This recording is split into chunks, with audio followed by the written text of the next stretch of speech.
For the first time in history, people and machinery are working together, realizing a dream.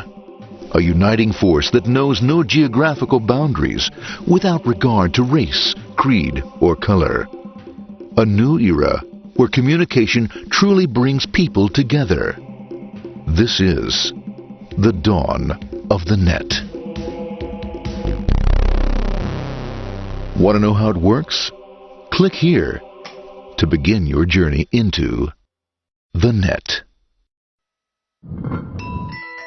Now, exactly what happened when you clicked on that link? You started a flow of information. This information travels down into your own personal mailroom, where Mr. IP packages it, labels it, and sends it on its way. Each packet is limited in its size. The mailroom must decide how to divide the information and how to package it. Now, the package needs a label containing important information, such as sender's address, receiver's address, and the type of packet it is.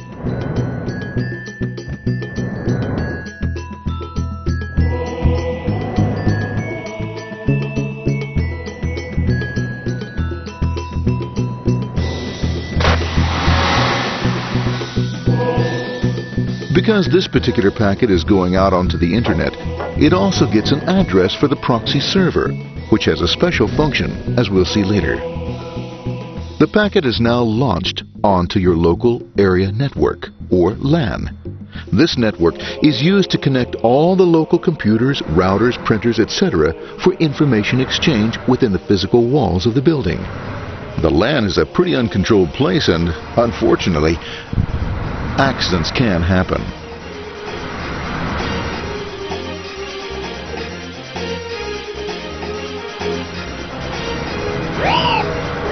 The highway of the LAN is packed with all types of information. These are IP packets, Novell packets, Apple Talk packets. They're going against traffic, as usual. The local router reads the address and, if necessary, lifts the packet onto another network. The router, a symbol of control in a seemingly disorganized world. Sorry about that. Let's put this one here, this one here. This goes here, this one goes here. I don't like this one. Let's go with this one. Let's go here. A little bit left. Let's go with this one here. Another channel here. Let's put that one here. Another one there. Let's put that one here. There he is. Systematic, uncaring, methodical, conservative, and sometimes not quite up to speed. But at least he is exact. For the most part. That's one was there. That one was there. That one was there. And this one was there. Another one was there. That was there. He's behind. That one was there. That was there. He was there. Oh, was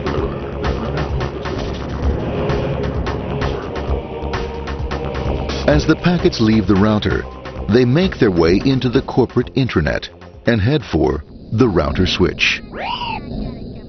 A bit more efficient than the router switch plays fast and loose with IP packets, deftly routing them along their way. A digital pinball wizard, if you will. Here we go. Here comes another one. And it's another. Watch this, Mom. Here goes. Whoop, we're on the back. Hey, in there, in there, in there. Over the left, over the right, over the left, over the right. You got it. Here it comes. Right down. He shoots. He scores. It's going. Hey, Wayne. Here, watch out. Here comes another one. Oh, here we go. And it's gone. As packets arrive at their destination, they're picked up by the network interface, ready to be sent to the next level. In this case, the proxy. The proxy is used by many companies as sort of a middleman in order to lessen the load on their internet connection, and for security reasons as well. As you can see, the packets are all of various sizes, depending upon their content.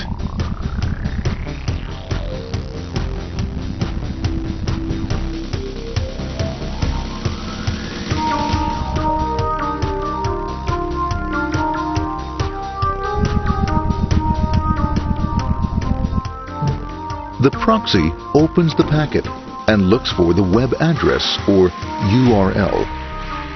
Depending upon whether the address is acceptable, the packet is sent on to the internet.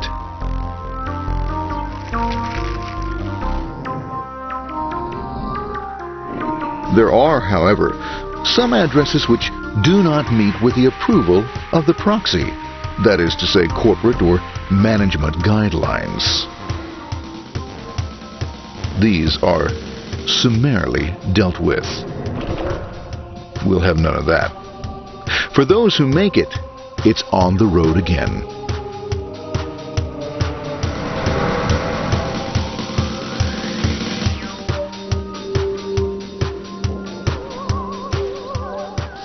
Next up, the firewall.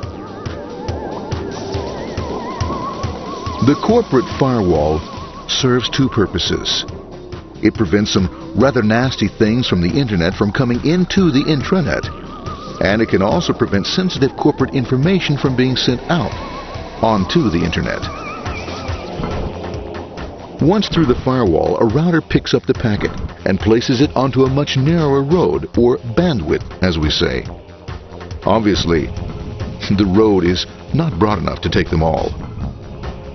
Now you might wonder what happens to all those packets which don't make it along the way. Well, when Mr. IP doesn't receive an acknowledgement that a packet has been received in due time, he simply sends a replacement packet. We are now ready to enter the world of the Internet. A spider web of interconnected networks which span our entire globe. Here, routers and switches establish links between networks. Now, the net is an entirely different environment than you'll find within the protected walls of your LAN. Out here, it's the Wild West. Plenty of space, plenty of opportunities, plenty of things to explore and places to go. Thanks to very little control and regulation, new ideas find fertile soil to push the envelope of their possibilities. But because of this freedom, certain dangers also lurk. You'll never know when you'll meet the dreaded ping of death. A special version of a normal request ping, which some idiot thought up to mess up unsuspecting hosts. The paths our packets take may be via satellite, telephone lines, wireless, or even transoceanic cable. They don't always take the fastest or shortest routes possible, but they will get there. Eventually. Maybe that's why it's sometimes called the worldwide wait. But when everything is working smoothly, you can circumvent the globe 5 times over at the drop of a hat. Literally. And all for the cost of a local call or less. Near the end of our destination, we'll find another firewall. Depending upon your perspective as a data packet, the firewall could be a bastion of security or a dreaded adversary. It all depends on which side you're on and what your intentions are. The firewall is designed to let in only those packets that meet its criteria. This firewall is operating on ports 80 and 25. All attempts to enter through other ports are closed for business.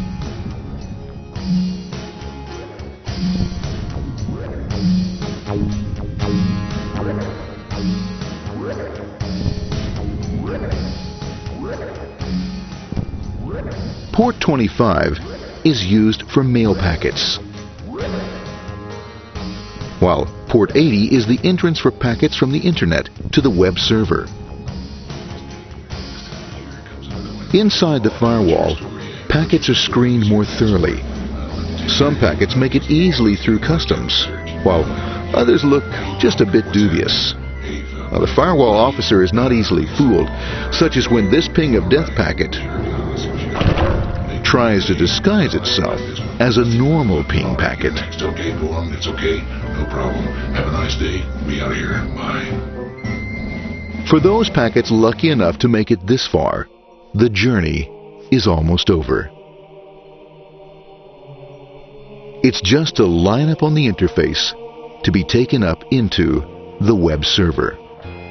Nowadays, a web server can run on many things, from a mainframe to a webcam to the computer on your desk. Why not your refrigerator? With a proper setup, you can find out if you have the makings for chicken cacciatore or if you have to go shopping.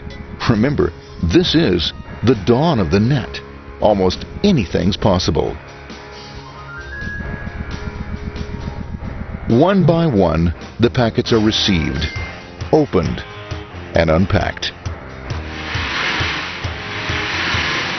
The information they contain, that is, your request for information, is sent on to the web server application.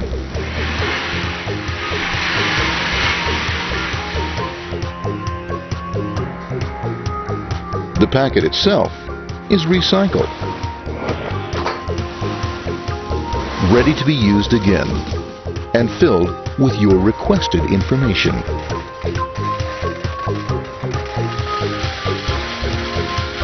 Addressed and sent out on its way back to you. Back past the firewall, routers, and on through to the internet. Back through your corporate firewall.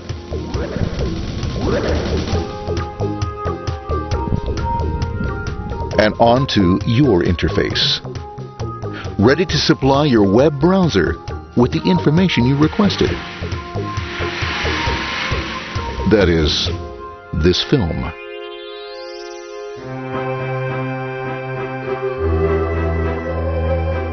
Pleased with their efforts and trusting in a better world, our trusty data packets ride off blissfully into the sunset of another day, knowing fully they have served their masters well. Now, isn't that a happy ending?